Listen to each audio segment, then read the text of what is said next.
अस्सलाम वालेकुम eighth class.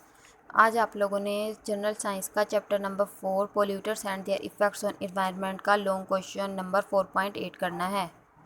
Question है what types of climatic changes can appear by deforestation.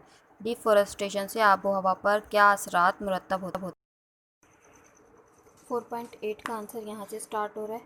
Effects of deforestation on the environment.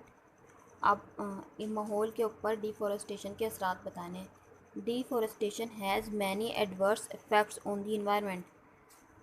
Deforestation के बहुत adverse effect यानी कि बुरे असरात होते हैं आबो हवा पर, माहौल पर। It changes weather and climate.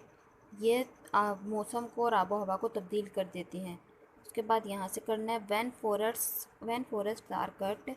जब जंगलात काट दिए जाते हैं। Rate of evaporation is reduced. Rate of evaporation जो है वो कम हो जाता है। Which results in less rain, जो जिसके नतीजे में बारिशें कम होती हैं।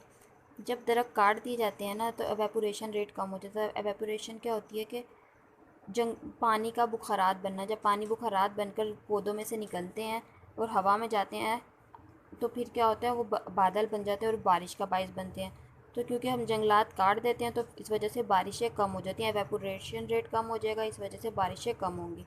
Deforestation decrease the carbon dioxide consumption.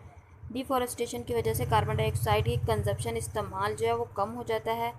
Is increasing its amount in the environment, और अब माहौल में इसकी जो है अमाउंट वो बढ़ जाएगी।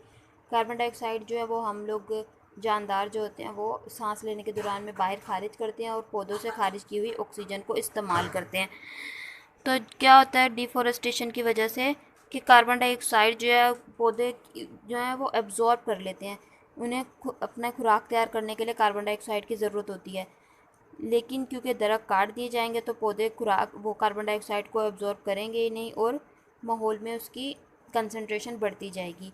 This leads to the increase of greenhouse effect, जिसकी वजह से ग्रीन हाउस इफेक्ट और ग्लोबल वार्मिंग बढ़ती जाएगी, यानी कि टेम्परेचर बढ़ता जाता है, ज़मीन का दर्जा हरारत बढ़ता जाएगा।